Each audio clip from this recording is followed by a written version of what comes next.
할렐루야. 잠언 11장입니다. 잠언 11장 16절에서 31절의 말씀입니다. 함께 천천히 봉독합니다. 잠언 11장 16절에서 31절. 유덕한 여자는 존영을 얻고 근면한 남자는 재물을 얻느니라. 인자한 자는 자기의 영혼을 이롭게 하고 잔인한 자는 자기의 몸을 해롭게 하느니라. 악인의 싹은 허무하되 공의를 뿌린 자의 상은 확실하니라. 공의를 굳게 지키는 자는 생명에 이르고 악을 따르는 자는 사망에 이르느니라.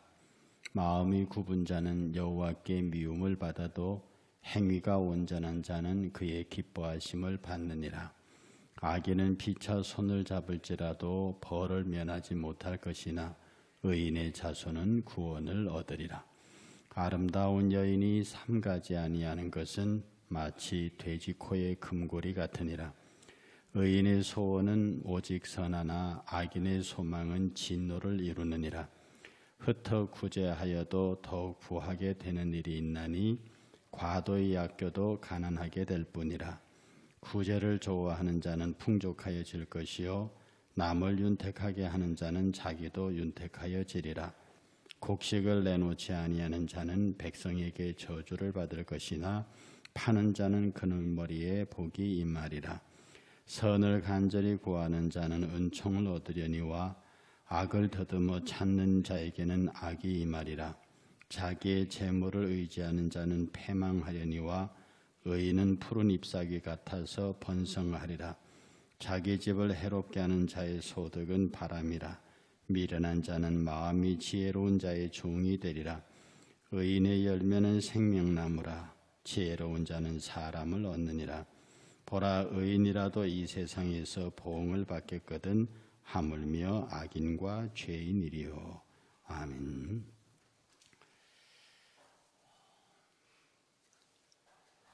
하나님 앞에서 선한 자와 악한 자, 하나님께서 어떤 사람을 선하게 여기시고 어떤 사람을 악한 자로 여기시는가 하는 문제에 관해서 하나님의 뜻에 합하여 하나님의 뜻과 더불어 행하는 사람을 의인이라 불렀고 그렇지 못한 사람을 죄인이라 불렀다 했습니다. 그리고 정직이 무엇이냐? 하나님의 존재를 인식하고 그를 구하고 하나님 앞에서 하나님의 영광과 그의 뜻을 위해서 생각하고 행동하는 사람을 정직 혹은 정직한 자라고 말씀을 어제도 드렸습니다. 오늘은 이 정직한 자, 의인으로서 정직한 마음을 갖고 있는 사람이 행해야 할 것 가운데 전체적으로 흐르는 부분에서 핵심적인 말은 의인이 어떤 열매를 맺겠느냐, 즉 하나님 앞에 의인인 사람은 사람들 앞에서 어떻게 사느냐 하는 이야기가 오늘 본문의 중심을 이루고 있습니다. 내가 하나님 앞에서 의인이요, 또 내가 하나님 앞에서 정직한 사람이라 늘 하나님을 의식하고 하나님의 영광을 구하는 사람인데, 이런 사람이 세상 사람들 앞에서 어떻게 살아야 하느냐. 의인의 열매가 생명나무라고 본문이 되어 있는데, 그러면 생명나무로서 우리는 세상 사람들 앞에 어떻게 나타나야 되겠느냐. 지혜자는 그렇게 묻고 답하고 있습니다. 제가 학교에 상당히 오래전에 40대 초반쯤에 저희 학교에 그 사회복지 쪽에서 많이 조언을 해주시던 분이 계셨습니다. 그분이 개인적으로 재산이 많은 분이셨어요. 그리고 많은 사람에게 다양한 형태로 도와주는 그런 일을 하는 분이었습니다. 저는 그때 사회복지에 대한 이해가 잘 없어서 한번 여쭤봤습니다. 선생님, 도대체 사회복지가 뭡니까? 사회사업이 뭡니까? 제가 사회복지가 뭡니까? 이렇게 물으니까 그분은 사회복지란 말은 틀렸어. 사회복지가 아니라 social work, 사회사업이야. 그분은 저한테 정확히 말했습니다. 지금 교회에서 하는 것은 구제, 그것은 사회사업, 소셜워커가 아니야. 구제와 성경에서 하는, 교회에서 하는 구제와 지금 우리가 말하는 사회사업, 사회복지는 다른 거라고 그러시더라고요. 그 나보고 구제는 뭔 줄 아니까, 구제는 저희들이 가지고 이렇게 하는 거 구제죠. 그건 구제래요. 교회에서 연보 모아서 가난한 사람 돕고 그건 구제래요. 그러면 소셜워커, 사회사업이 뭐냐? 그분은 끝까지 사회사업이었습니다. 그것은 사업이야. 그건 비즈니스인데, 그것도 비즈니스, 특별히 사회사업인데, 사회사업과 개인 사업이 어떻게 다르냐 하면, 공중에 돈이 붕붕붕 날아다니는데 그 돈을 이렇게 걷어서 자기 주머니에 집어넣으면 그건 개인 기업이고, 그건 사회 기업이 아니라 개인 기업. 공중의 돈을 자기의 수단과 방법을 통해서 걷어서 자기 주머니 인마이 포켓하면 그것은 개인 사업이요. 공중의 돈을 이렇게 모아가지고 그것을 필요한 사람들에게 쫙 나누는 것이 사회 사업이래요. 그래서 사회 사업을 구제로 이해하면 안 된대요. 사회 사업은 구제가 아니고, 사회 사업은 공공의 재화를 모아서 그것이 필요한 사람들에게 나누어 주는 일이 사회 사업이다. 그래서 이 사회 사업하는 분들은 이 사업하는 마인드가 있어야 되고, 수익을 창출하는 마인드가 있어야 되고, 그 창출을 공정하게 배분할 수 있는 기술이 있어야 한다고 그랬습니다. 그때부터 제가 사회복지, 사회사업에 대해서 개념을 정리하면서 많은 생각을 하며 학교에서 쓴 적이 있습니다. 사회사업가들은 말합니다. 공중에 붕붕 떠다니는 그 돈을 모아서 여러 사람에게 필요한 사람, 능력이 없어서 그 돈을 갖지 못하는 사람, 사회가 안정되게 유지되기 위해서 그 돈이 필요한 사람에게, 그 서비스가 필요한 사람들에게 공급한다는 거죠. 그들의 핵심은 뭐냐면, 그렇게 해야, 좀 더 아주 리얼하게 말하면 그렇게 해야 가진 자들이 안전할 수 있다는 겁니다. 부자들이 계속 부해서 그들의 부만 모아가지고 가난한 자들을 착취까지는 하지 않지만, 가난한 자들, 소외진 자들 돌보지 않으면 사회 불안 요소가 발생하고, 사회 불안 요소가 발생하면 가진 자들이 안전하게 살 수 없기 때문에 자기의 것을 일부 띄워줘서 나누어져서 그들이 최저 생활을 하게 해줘서 사회의 혼란을 예방하고자 하는 차원에서 사회복지 공공부조가 발생했다고 이해하는 겁니다. 그래. 그래서 사회사업은 결국 기존에 있는 기존 사회의 안정을 위해서, 기존 사회에 적응하지 못하는 최소 그 사람들을 지원하고 생계 보존하고 삶을 살 수 있게 함으로써 사회 안전을 도모하고자 하는 것이구나. 오늘 본문은 말합니다. 그것은 사회사업가들, 세상 사람들이 그렇게 하는 방식을 따르는 게 아니라, 오늘 하나님 앞에 의인으로 불림을 받고 정직한 영을 소유한 사람들은 온통 그 눈이 여호와의 마음으로 가난한 자와 소외된 자와 없는 자들을 향해서 내가 어떻게 하면 그의 친구가 될고, 단순히 구제가 아닙니다. 우리가 하는 구제는 우리가 하는데, 구제는 세상 사람들도 할 수 있어요. 마음이 있으면. 그런데 교회가 하는 구제는 내가 나의 것을 내어서 그냥 나누어 주라는 게 아니라, 여기에는 긍휼한 마음이 따라갑니다. 제가 긍휼을 말씀드릴 때 그냥 멀리 서서 안 됐구나, 불쌍하구나, 어떡하지 이렇게 말하는 게 아니고, 그 사람이 처해 있는 형편까지 내려와서 물에 빠진 사람에게 나오라 말하지 않고 물에 같이 뛰어들고, 불 속에 있는 사람 보고 빨리 나오라고 밖에 소리치는 게 아니라 불 속으로 뛰어드는, 이게 긍휼이라고 그랬습니다. 그 사람이 처해 있는 위치까지 내려오는 게 긍휼이라고 그랬습니다. 오늘 우리 교회는, 성도는 우리가 주의 마음으로 정직하게 챙겨야 할 그 사람들을 향해서 단순히 내 것을 조금 내어놓아서 나누는 구제가 아니라, 그에게 생명이 흘러가도록 그에게 존재의 이유가 흘러가도록 그도 하나님의 피조물이라는 인식을 갖도록 끊임없이 그를 향하여 나의 것 마지막 생명까지도 내어보내는 것이 바로 교회가 가지고 있는 복음적 구제의 모양입니다. 해서 우리는 축복의 통로가 되어야 합니다.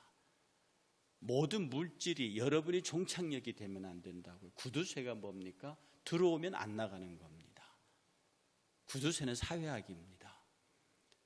우리나라 지금 상당히 현금이 많은 사람들이 심지어 그것을 은행에도 넣어놓지 않고 자기 개인 금고 창고에 갖고 있다고 합니다. 은행에 넣어봤자 이자도 붙지 않으니 그냥 놔둔다는 거죠. 그 돈이 개인의 창고 속에 있고 그 돈이 개인의 은행 계좌에 안에 있으면 그 돈은 오직 자기만을 위한 돈일 뿐 그것이 기업에 투자되지 않고 주식에 투자되지도 않고 산업에 투자되지도 않아서 그냥 돈일 뿐입니다. 그건 썩어가는 거죠. 우리는 기도하기를 하나님 내가 많은 물질의 통로가 되게 하십시오. 아멘. 여러분이 물질의 통로가 되어야 합니다. 하나님 내가 받는 월급이 내가 받는 사업의 소득이 이것이 나를 통하여 다른 사람에게 흘러가게 하십시오. 계속 흘러가게 하십시오. 많이 흘러가게 하십시오. 이게 여러분들의 어떤 면에서 물질관을 갖는 기도가 돼야 합니다. 언제 말씀드렸죠? 하나님 내가 우리나라에서 11조를 제일 많이 하는 성도가 되게 하십시오. 물질적으로 나를 축복하십시오. 이 말보다도 11조 제일 많이 하게 되는 성도 되게 하십시오. 그 말씀이 훨씬 더 신앙적으로 들리지 않습니까? 그 말씀보다도 더 신앙적인 말이 하나님 내가 우리나라에서 제일 많은 물질의 통로가 되게 하십시오. 이 땅의 모든 재화가 나를 통하여서 지나갈 수 있도록 나를 물질의 통로가 되게 하십시오. 그 말은 그 물질이 나를 통하여 흘러가게 하라는 뜻이 아니겠습니까? 그런 기도를 들으시는 하나님께서 얼마나 마음이 좋으실까요? 내 건강이 축복의 통로가 되어야 합니다. 여러분의 재능이 축복의 통로가 되어야 합니다. 갈릴리 바다는 왜 그렇게 푸르고 맑고 많은 물이 있습니까? 사해 바다는 갈릴리 바다보다 한참 넓고 크지만 왜 거기는 그렇게 탁하고 고기 한 마리가 없다? 그 이유를 여러분들이 알고 있습니다. 사해는 이 갈릴리는 저 헤브론 산 꼭대기에서 있을 물들이 내려와서 그 작은 골짜기에서 모인 물들이 모여서 갈릴리 호수를 만들었고 그 물이 내려가서 사해로 가는 사해는 더 이상 물을 흘려내보내지 않은 죽은 바다가 되는 거예요. 우리는 하나님 앞에 끝없이 하나님 제가 갈릴리 바다처럼 헤브론 산 그 주변의 수많은 산들의 이 산이슬들이 모여서 된 그 물들이 나를 통하여 내게서 모이고 이것이 다시 다른 곳으로 흘러갈 수 있는 축복의 통로가 되게 해주시기를 원합니다. 악인의 싹은 허무해요. 그러나 공의를 뿌린 자의 상은 확실합니다. 아름다운 여인이 삼가하지 않은 것은 마치 돼지코의 금거리 같다. 아름다운 여인이라고 규정되어 있어요. 누가 봐도 선천적으로 아름다운 요소를 갖고 있습니다. 이런 선천적으로 아름다움 하나님께서 그 아름다움을 주셨는데 삼가지 않아요. 더 인공적인 미를 갖다 얹고 그것으로 가져 볼성사납게 굴면 마치 그것이 돼지코의 금고리 같다. 하나님께서 아름다움을 주셨으면 그것을 모든 사람들에게 역시 흘러가는 축복의 통로로 만들어서 겸비하고 낮추어야 하는데 그것을 드러내기 위해서 과도하게 꾸미면 돼지코의 금거리 같다는 것. 내가 가지고 있는 이런 것들을 많은 사람들에게 내려보내야 하는 어떤 천부적인 요소도 자기 것으로 챙겨갖고 자랑으로 삼으면 그게 돼지코의 금거리가 된다는 거죠. 흩어 구제하여도 부하게 되는 일이 있나니 흩어서 구제해도 점점 더 부해진다. 나중에 내가 무엇을 모아서 많이 가져서 다른 사람을 돕겠다는 생각하지 말라는 겁니다. 내가 가진 것을 흩어서 구제하면 하나님께서 더 많은 것으로 너로 하여금 축복의 통로가 되게 하신다는 것이죠. 과도히 아껴도 가난하게 되느니라. 오늘의 안타입니다. 홈런 말이며 과도히 아껴도 가난하게 되느니라. 이 말은 가난하게 되고 부하게 됨이 인간의 손에 있지 않다는 겁니다. 상식적으로 보편적으로 건금 절약하고 부지런히 일하면 부해지고 단단해집니다. 이거는 신자든 비신자든 똑같습니다. 성실하고 근면하고 부지런하고 저축하고 하면 그들 재산이 만들어집니다. 예수 안 믿는 사람이 그렇게 안 되는, 예수 믿는 사람 똑같습니다. 그것은 마치 비가 불신자의 집에도 신자의 집에 내리는 것 똑같습니다. 이건 자연 계시입니다. 자연 법칙입니다. 그러나 은혜의 계시로 들어오면, 축복의 땅으로 들어오게 되면요, 흩어 구제하면 할수록 내가 더 부유해지는 겁니다. 그러니 하나님 앞에, 하나님 내가 더 많이 구제할 수 있도록, 더 많이 섬길 수 있도록, 더 많이 그리스도의 사랑을 드러낼 수 있는 사람이 되게 해 주옵소서. 그렇게 하기 위해서는 하나님께서 내게 더 많은 것을 공급하시는 길밖에는 없는 거예요. 왜 우리의 축복의 기도가 바뀌어야 하는지 아시겠습니까? 하나님 내게 물질이 필요합니다. 하나님 내게 건강이 필요합니다. 이렇게 나 자신을 위한 기도 말고, 하나님 나 건강하게 해주세요. 그래야 전도합니다. 하나님 나 건강하게 해주십시오. 그래야 내가 주의를 할 수 있습니다. 하나님 내게 많은 물질이 있어야겠습니다. 그래야 우리 교회에 저 사람을 도울 수 있고 우리 교회가 하고자 하는 일을 마음껏 할 수 있습니다. 주의 복음을 위해서 이렇게 기도하는 자와 이렇게 반대로 기도하는, 나의 자신을 위해서 기도하는 자와 하나님의 나라와 그 의를 위해서 기도하는 자, 하나님께서 누구에게 더 많은 것을 더 빨리 공급하시겠느냐? 이것은 삼척동자도 신앙인이라면 알 수 있는 대답입니다. 구제하는 자는 풍족하여질 것이요 남을 윤택하게 하는 자는 자기도 윤택하여지리라. 곡식을 내놓지 아니한 자는 백성에게 저주를 받을 것이나 파는 자는 그 머리에 복을 입으리라. 이 마지막 구절이 뭐냐면, 흉년이 들거나 어떤 문제가 생겨서 곡식이 귀해졌어요. 이때 이것을 딱 붕겨잡고 가격이 오르기를 기다리거나 매점매석하는 자는 하나님께서 그를 가만두지 않는다는 뜻이고요, 백성의 저주를 통해서 벌하신다는 뜻이고요, 신속하게 자기가 갖고 있는 물건을 내놔서 고통당하고 있는 자를 구제할 때 그에게는 복이 임한다는 뜻입니다.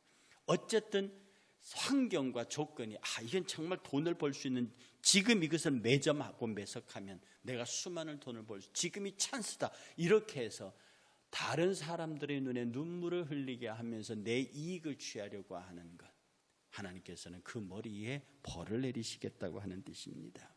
선을 간절히 구하는 자는 은총을 얻으려니와 악인을 더듬어 찾는 자에게는 악이 임하느니라. 자기의 재물을 의지하는 자는 패망하려니와 의인은 푸른 잎사귀 같아서 번성하리라. 자기 집을 해롭게 하는 자의 소득은 바람이라. 이 자기 집을 해롭게 하는 소득이 어디 있습니까? 이 말은 자기 집 식구들을 괴롭게 하면서 돈을 버는 사람이란 뜻입니다. 자기 집 식구를 해롭게 하면서 돈을 버는 사람, 이것은 바람 같아서 절대로 그것이 너의 소득에, 그런 너희 집에 자리 잡지 못한다는 뜻입니다. 미련한 자는 마음이 지혜로운 자는 종이 되고 의의 열매는 생명나무입니다. 지혜로운 자는 사람을 얻어요. 보라, 의인이라도 이 세상에서 보응받겠거든 하물며 악인과 죄인이겠느냐. 악인과 죄인이요. 우리가 이 말씀 가운데요, 악인은 하나님의 뜻에 거스르는 영적인 범죄, 죄인은요 그 영적인 범죄 아래서 하나님의 나라가 이 땅에 번성하지 못하도록 행위로 직접 막아서는 사람들입니다. 어떻게 우리는 어느 부류에 들어가야 합니까? 우리는 어떤 사람이 되어야 마땅합니까? 이게 사도 바울의 질문이기도 합니다.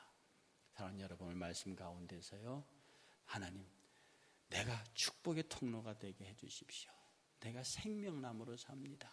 세상의 어떤 유혹과 세상의 어떤 압제에도 굴하지 아니하고, 어떤 위협에도 굴하지 아니하고 믿음의 용사로서, 축복의 통로자로서, 하나님이 사랑하는 자로서 든든히 서가게 해주시옵소서.